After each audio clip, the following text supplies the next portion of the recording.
Hello ladies and gentlemen, and welcome yet again to another episode of Lunch Guide. My name is Chef Andy, and today we are going to be focusing on, as usual, budget-friendly, cost-effective and easy to make recipes for your lunch boxes, for your kids and yourself. And today I'm going to be specializing on some grilled mbuzi or some grilled lamb. We're also going to be doing some garlic mashed potatoes, and we're going to also to be doing some celery sticks. So without further ado, I'll first of all start by introducing my ingredients. So from the front, I have some salt and one clove of garlic there. I've also got some tomato paste, 1 cube of stock cube. I've got some butter, some beautiful fresh coriander. I've got some thyme, some mixed spices, some minced ginger, 1 chili pepper. I've also got some tomatoes. I've also got some potatoes, some fresh parsley, some peas, a bit of some mbuzi ribs there, and 1 red and white onion. I'm also going to be using some regular water there, some celery sticks, some milk, and last but not least, some vegetable oil. So if you're going to be taking some recipes down, this is your chance to grab your pens and papers, and when we come back, we're going to just dive in, and I'm going to show you how to make this very, very simple ingredients into something very, very likable. So don't touch that dial, we'll be right back.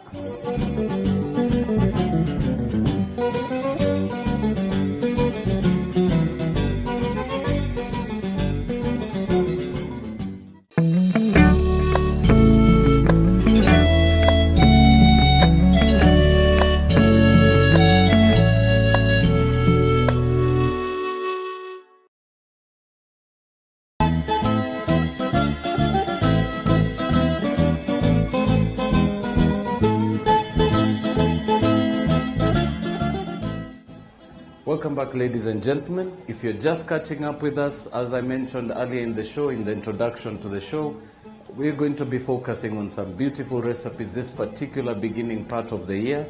And as I said, we're going to be focusing on, first of all, time. We're going to be focusing on cost and the simplicity of making some very, very easy to make lunch boxes for you and your family. So we're going to start off with some of the ingredients on the sides here. So I'll first off start with the ribs, and we're just going to unwrap that quickly. So very, very important, just for the ribs, just to get started, we're going to start off by marinating our ribs. Remember, we're going to be grilling them, which particularly means I'm going to be putting them in the oven. So at this particular stage, we're just going to start off by marinating our meat. So I'm just going to move my lamb into the bowl. And then next off, we're going to be adding to that 2 teaspoons of some dried thyme. We're also going to add 1 teaspoon of some mixed spices. And last but not least, some minced ginger. And just for seasoning, pinch of salt. And all you want to do now is just give that a mix. So particularly, I will not be marinating this, and I'll not be adding any oil to it because the lamb has quite a bit of fat to it. So we're just going to let that grill in its own oil, in its own fat. So what you want to do in this particular stage is be sure to mix through really, really well. And we're going to add just a bit of salt for flavor. And we'll also add about half a piece of stock cube. So all you want to do at this stage is just crumble it around your bowl and just save the rest for later.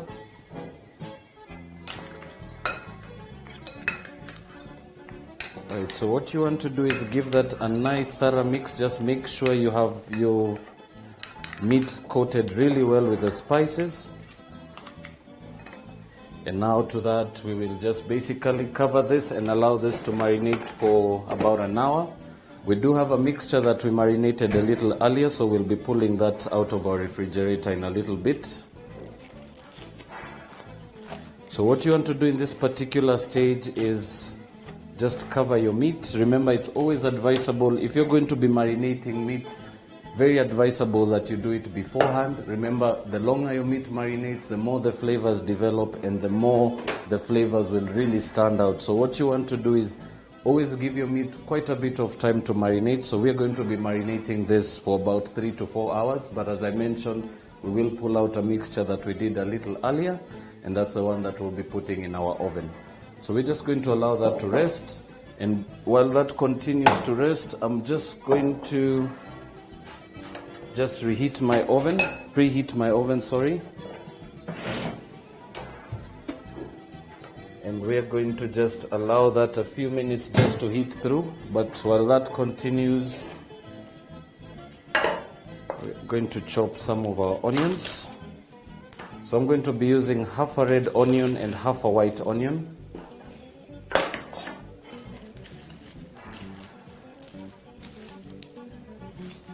So just take the skins off like so.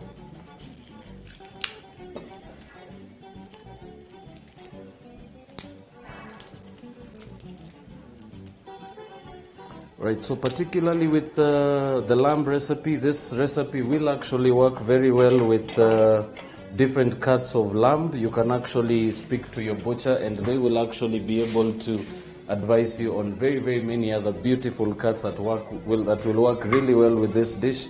But particularly for this one, I'm going to be working with just regular ribs. Right, so we're just going to start off by chopping our onions very finely.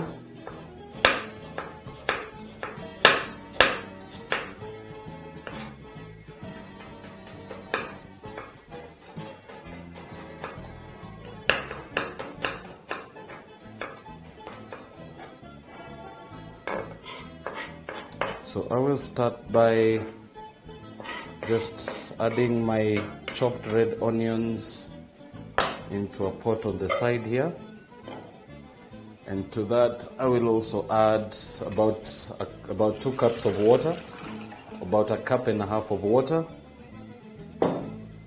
and a pinch of salt. And what you want to do is basically just get that going.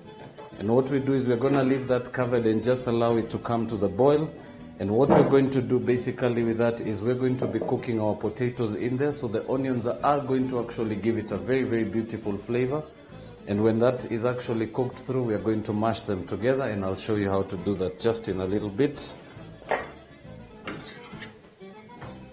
In the meantime, we're also going to chop up our white onion into half moon sizes.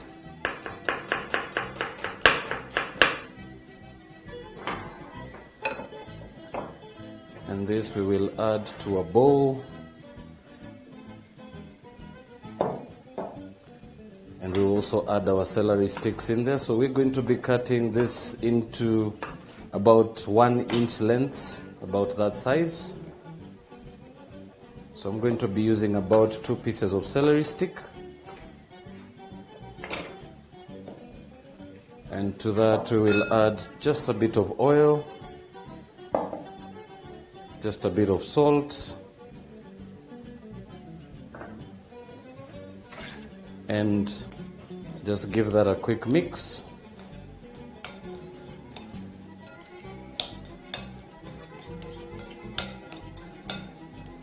Right, so basically this we're actually going to be serving this as a salad on its own. So basically we're just going to serve that simply as it is. So we're just going to let that sit on the side briefly.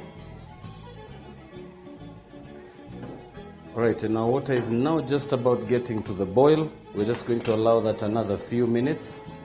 And in the meantime, we'll proceed to cut up one of these tomatoes.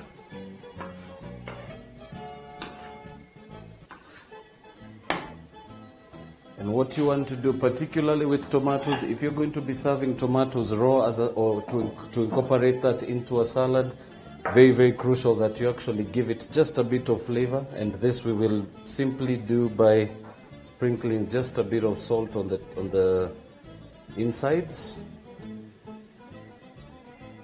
And all you need to do now is give that a few minutes just to sit on the side and basically just allow it to just absorb the salt in there. And now just bring your attention this way. So our water is now just about coming to the boil. And all we are going to do is add in our potatoes. So I'm just going to add them in whole. And we're just going to keep that covered. Remember, we're going to be making some mashed potatoes, so you want to actually cook those for about 8 to 10 minutes until they're just soft, or rather until they're soft enough to actually be able to mash. And we're basically just going to be incorporating some garlic in there. So we definitely will have to peel a bit of garlic. So I'm just going to grab one of my garlic cloves. Just get rid of all that extra juice.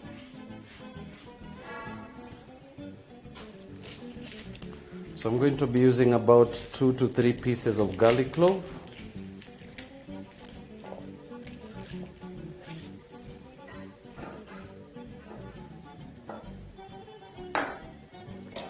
All we are going to do is just use our knife and our board just to help us to aid us in peeling the garlic. So just take the skins out really easily. It actually peels as quick as that.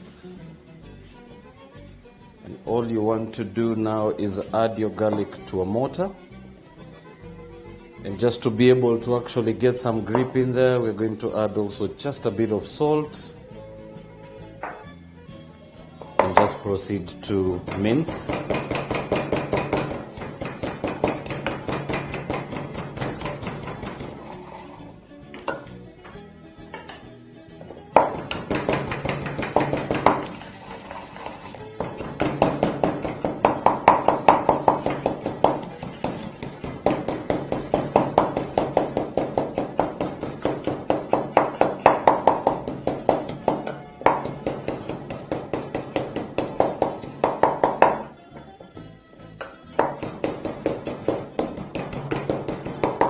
Right, so basically as soon as your garlic is minced, we're just going to leave that on the side.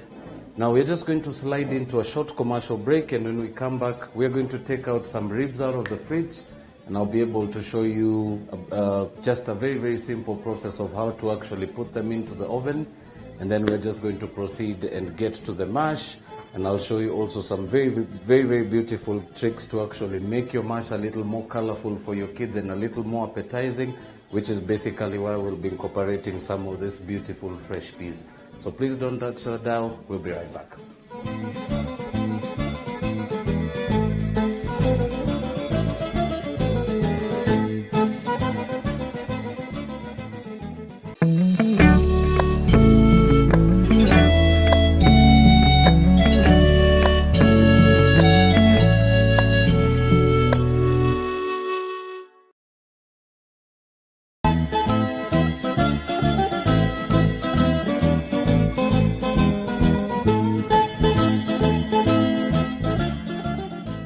Welcome back, ladies and gentlemen. If you are just catching up, if you were with us earlier, remember we were doing some potatoes which are now ready.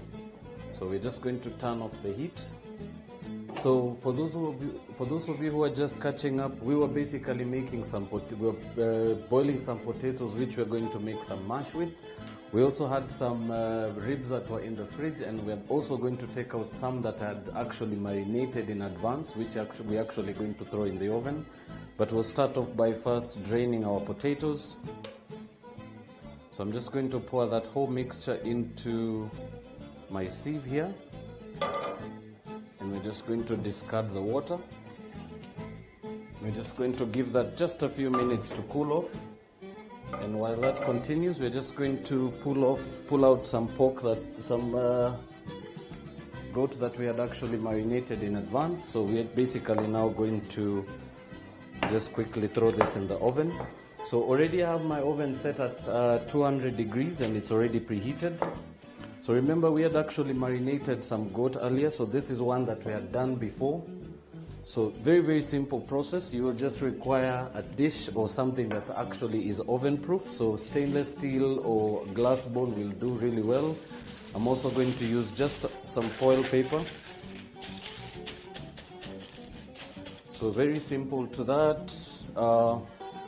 you will only add just a bit of oil at the bottom of your foil paper and just spread it out with your fingertips. So this particularly will do two things. First of all, remember foil actually helps you to save up on waste, save up on soap and a whole lot of other entities.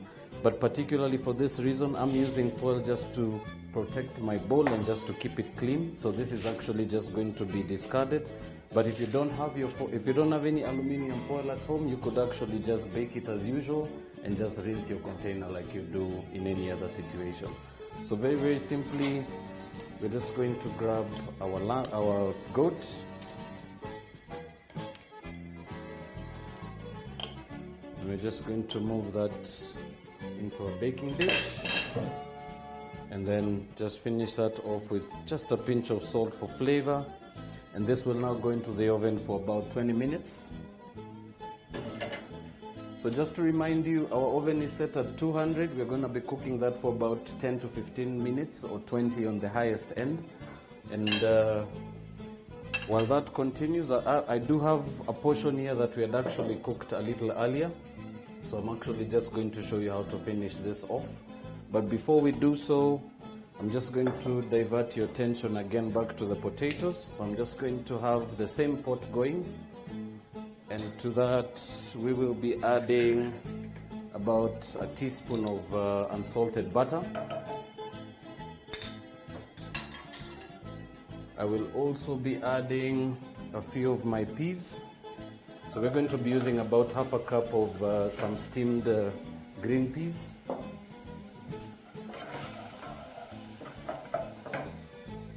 To that, we will also be incorporating some of that garlic we minced a little earlier. Remember, we are making a garlic mashed potato, so it is very important that you do have your garlic in there. So I'm using fresh garlic.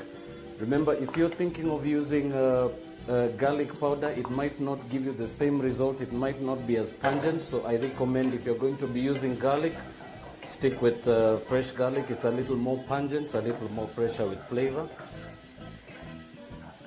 So we're just going to saute our peas in there about a minute.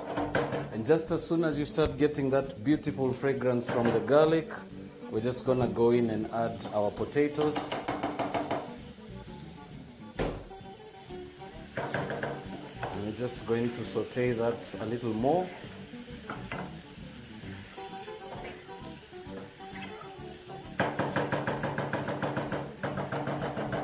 Right. So at this stage, you will actually need your masher, but remember, if you don't have a masher, you can actually use a wooden spoon. It will still give you the same result. So all we're going to do now is turn the heat really low, and we're just going to start off by mashing up everything together.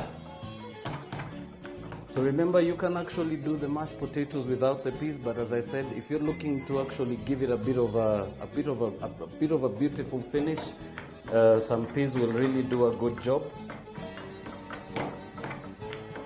All right, so to that we'll add just a little bit of milk.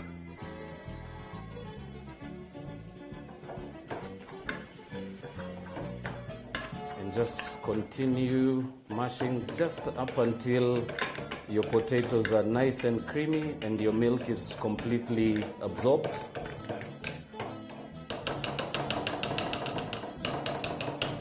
And now once you're done with your masher, you can actually take that out and just continue mixing through with a wooden spoon, and your mashed potatoes is done. It's as simple as that. So remember, we are going to be doing some lunch boxes. So this is basically why I have the containers here. And I actually have a smaller one here, which is basically to be able to illustrate a child portion, and the bigger one, which is just to illustrate an adult portion. So particularly with the beautiful thing with lock and lock containers, remember it comes with this movable compartments, which actually allow you to portion out your food. And we're just going to start off portioning that in a little while. So I'm just going to leave that there. All right, so our mashed potatoes are done. We're just going to leave that on the side briefly. And in a fresh pan, we're just going to finish off our grilled mbuzi. So very, very simple. You're going to require a bit of some coriander and some parsley.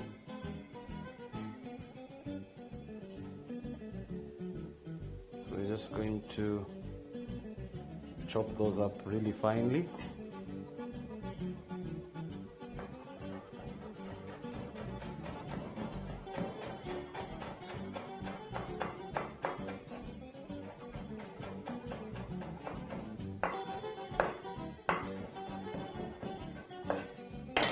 Right, so you have your chopped parsley now. We're also going to be using some tomato paste. I'll also be using just a little bit of this beautiful red chili. And we're just going to chop that finely as well.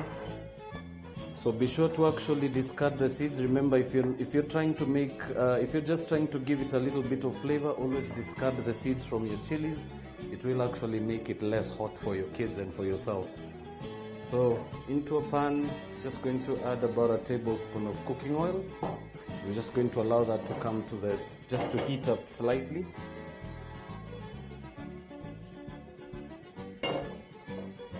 And while that continues, I'm just going to grab my first insert, and to that we will just add that beautiful mashed potato. Remember, one particular thing to remember about beautiful mashed potatoes, particularly very important, it's very important that you serve them a little creamy. Remember, dry mashed potatoes actually become very boring, and actually they become very boring and not pleasant to enjoy with your food. So particularly if you're making a lunchbox, always make sure your mashed potatoes are slightly a little more creamier. Remember, when the mashed potatoes cool off, they will actually solidify. So always just add that little bit of milk in there just to allow it to be a little moist when it goes into your container.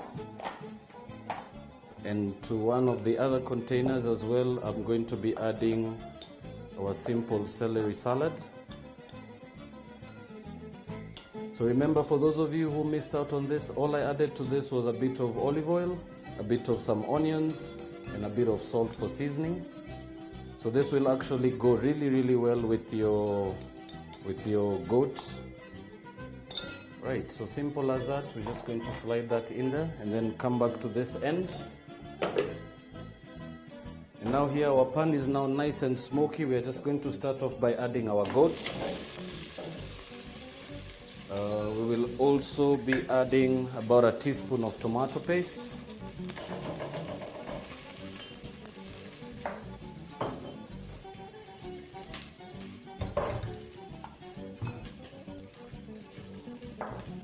And to that we will now add our chilies and our chopped parsley and our chopped coriander.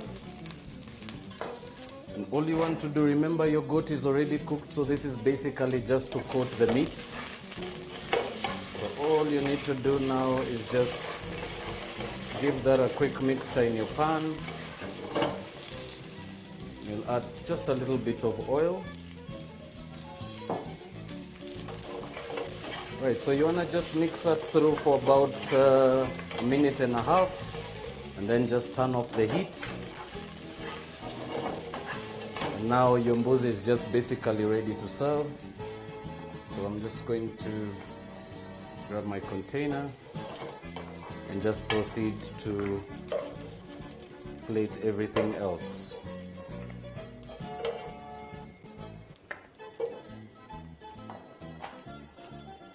Right, so we're just going to use as much of the space in that container as we have. And that, ladies and gentlemen, is now done. So basically, it is as simple as that. And I actually like to add just a little bit of color to my salad. So remember, we have this beautiful tomatoes earlier. So this, I would just basically just add about 2 pieces to that. And that will actually aid in giving you a very simple and refreshing salad with your lunch pack. So ladies and gentlemen, as I mentioned earlier, we were making some very simple grilled mbuzi with some beautiful garlic mashed potatoes. and a very, very simple celery salad with some onions and tomatoes. I hope you've actually enjoyed the episode today, and I hope you've actually managed to grasp something that you can actually improvise in your own kitchen at home. And I hope you're definitely going to be looking forward to try this yourselves. So we have come to the end of the show. Thank you very much for tuning in. I will also remind you to check out our videos on YouTube, and also if you do have any comments and queries or any particular questions pertaining the show or the dish in particular, do write to us, do leave your comments, your inquiries, and we'll be definitely looking forward to getting back to you. So from the studios and myself, thank you very much for tuning in today, and have a lovely day. See you soon.